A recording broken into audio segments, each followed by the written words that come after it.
this. And then we'll go, yeah, we'll just go that way then. Yeah, we'll just keep moving one over. Yeah. So we'll start with you just to mix it up. All right, so the question is, how will you work with the city council members in our district? What issues matter to you? These are all multi-part questions, and I will read them again. Me too. And so far, increased development in the Grady cluster and the Maryland area in particular has strained the public schools, and there hasn't been any development fees or parts of the revenue that have gone back to the schools. What do you think about this? So you have the part about working with city council, issues that matter to you, and fees not coming back into the schools. All in 90 All in seconds. this nice Pick your favorite. You weren't here last time. I know, It was comical. we can let this go on. At least it can be like Maybe 2 minutes. maybe 2 minutes. You know? Blame me, blame me. Joe, do you want 2 minutes or we want one and a little over? Well, no, we can go a little over. Okay, Joe says a little over. Let's just see. Let's see, Joe says. All right, here we go. Okay, so in my leadership roles I've had both in the community level as well as at school level, there's one thing that I live those leadership by. What I live by is relationships. You hands down can't do anything. You cannot have a child that learns without a relationship first. You cannot produce a solution with city council, mayor, whoever that might be without a relationship first. So everybody in East Atlanta probably gets sick and tired of hearing me say that if your house doesn't matter, your car doesn't matter. There's only one thing in this world that matters, and that is the relationship you have with people. When we leave this earth, that is going to be the one thing that you are judged on, is your relationship that you have built. So first and foremost, I always look to build those relationships, because the problem that we have is we don't always have trust in our communities. So I'm going to share a quick story. I'm going to try to get this in my whatever time we were given. When Whiteford was closed, there was a group of memory students who did a focus group, and I was invited to that focus group because they wanted to learn how to better close schools and how that affected the community. I went to the first one. The second one was where they were given the preliminary results. I went to that, and the two students that were doing that were very upset because not a lot of people came. So one, did they do something wrong, or was it apathy on the part of parents? So I stopped them and said, there is no apathy from a parent in terms of their child's education. If there's anything that's important to a parent, it is that ability to get their child educated. So it isn't apathy, it's sometimes a lack of trust. Because sometimes if you're in a relationship and the perception is you aren't being heard, you lose trust.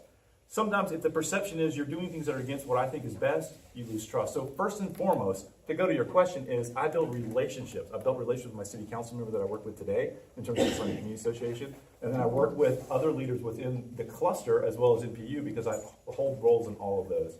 Things that are important to me, hands down, the biggest issue we have in the city is equity. I think that it's incumbent upon us to not just look at this race, but look at our city council race, look at our city president of city council race, look at our mayor race, look at our DeKalb County, Fulton County. We have to make sure that we're putting people in those roles that completely understand that if we want to get the city that we say we all want, that equity that we say we need, if we want to have that, there's only one way we're ever going to do that. It's working as a partnership to first take care of our schools. All right, Charlie. Hey, so could I maybe ask Can just, you repeat it? do you mind? Figure, how will you work with city council members in our district? What issues matter to you? And so far, increased development in the Grady cluster and Maryland area in particular has strained the public schools, and there haven't been any development fees or parts of the revenue that have gone back to the schools. What do you think about this? Okay, well, to answer, so that's a great question, a lot bundled into one. To answer the last part first, we have a problem when we pass initiatives such as East Lost or other types of capital outlay money, or when money is just allocated to schools based on what the board maybe believes a foundation is capable of making up in one part of the city versus the other. And so I think that we need to really focus on making sure we have some equity and some parity in how we allocate money. To go to the first part, the city council, this relationship between the city council and the school board has been pretty tarnished for a long time. It's got to be fixed. The good thing is that we're going to have a lot of new people on the school board, and we're going to have a lot of new people in the city council, and we're going to have a new mayor. So those are three positives, right? We've got to figure out a way to put egos aside and to start realizing that we have that our relationship with the city and with the school board is very important. I propose a standing commission that includes members of the Board of Education, includes members of the City Council, that work together, not against each other. The current problem with the deeds on the properties and the fight with the mayor, this is just unacceptable because ultimately egos from Board of Education members and egos from people in the administration of the city are harming our kids, and this needs to get resolved. Issues that are important to me, I think that the first thing we have to do, and I'm pleased that I got the endorsement of the Atlanta Federation of Teachers, is that we have to make sure that we are not balancing irresponsible financial decisions within the Board of Education on the backs of teachers and on the backs of the frontline employees who are working every day and interfacing with our kids. Another very important issue to me is, as a teacher, I saw firsthand that if you do not have a safe and welcoming learning environment, then no amount of learning is taking place. And so therefore, we have to make sure that we are creating a safe and welcoming learning environment for all students. The last issue, there's a lot that are important. The last that I will say is fiscal responsibility. Our property taxes are going up, up, up, and up, and have been doing so for the past 4 years. Our budget in APS has been increasing, and last year in 2016, the majority of high schools in Atlanta Public Schools saw a decrease in their graduation results. That's unacceptable. We have got to figure out how to avoid this collision course and fix this problem. Okay, Michelle, do you want the question again? No, I'm good. Thank you, Ainsley. So I'll start in the middle, if you don't mind. So my issues, or if you will, my platform, revolve around four. The first is the budget. We have roughly $1 billion budget for 50,000 students. If I told you that in Fulton and DeKalb, they have roughly the same budget for 100,000 students, I certainly hope I've got your attention. We have got to figure out what we are doing with our dollars that are being budgeted to these various departments and take a deep dive to figure out how to turn around that money and push it into our schoolhouses. That's just a must. The second is birth to pre-K, so universal preschool. I really believe that we need to make sure that all children are kindergarten ready for day one, so that when they walk into Atlanta Public Schools, we can get the ball rolling and get them educated on for life. The third point is human capital. I really believe in investing in people. We have to do a better job of investing in our leaders in our schools.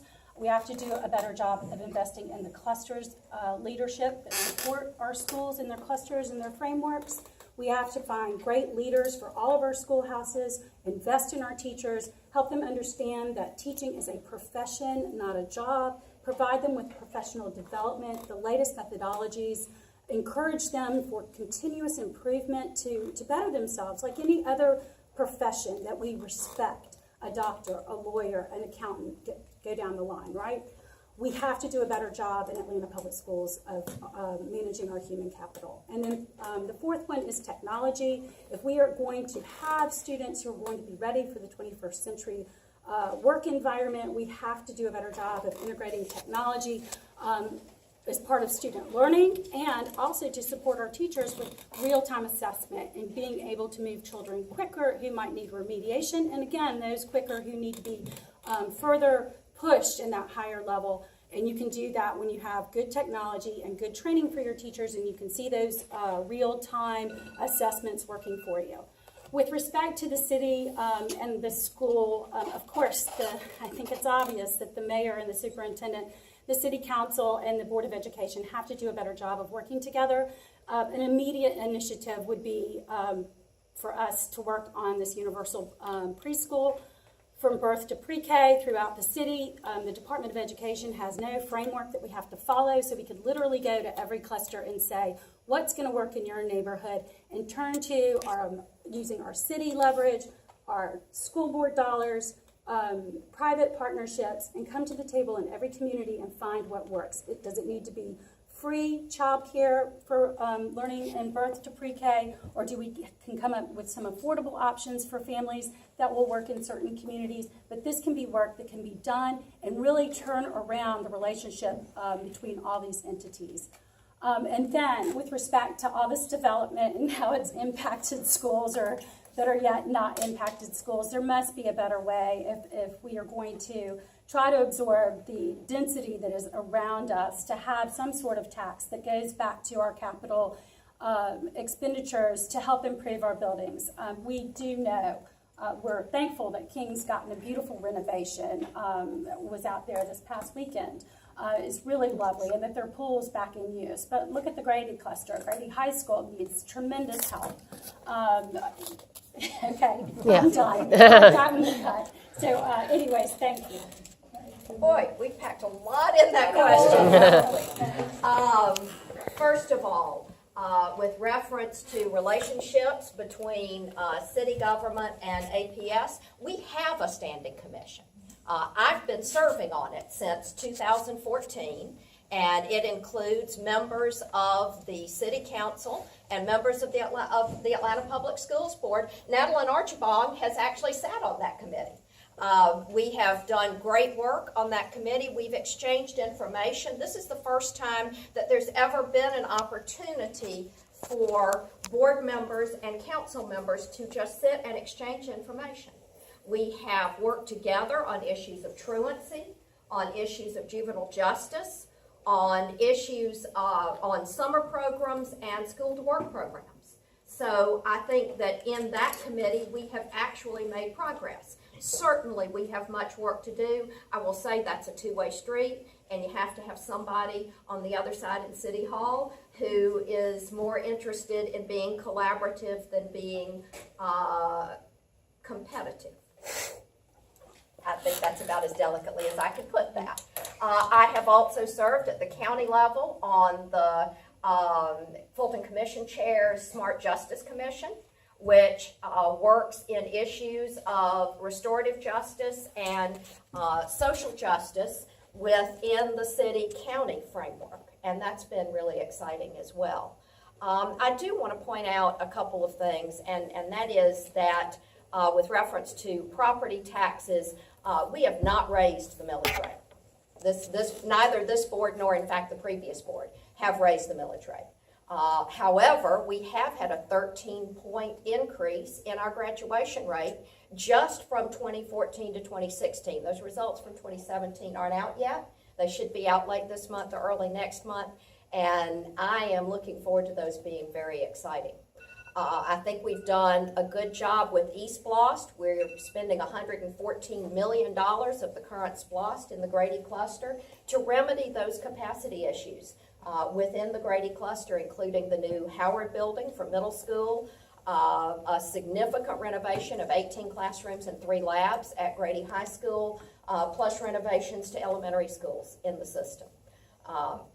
I think that we have been responsible with the taxpayers' funds, and what we have done most of all is act according to our definition of equity, which is that we allocate funding according to need, and we remove barriers to success. We've been doing that consistently and strongly for the last 4 years, and I look forward to doing it for the next 4.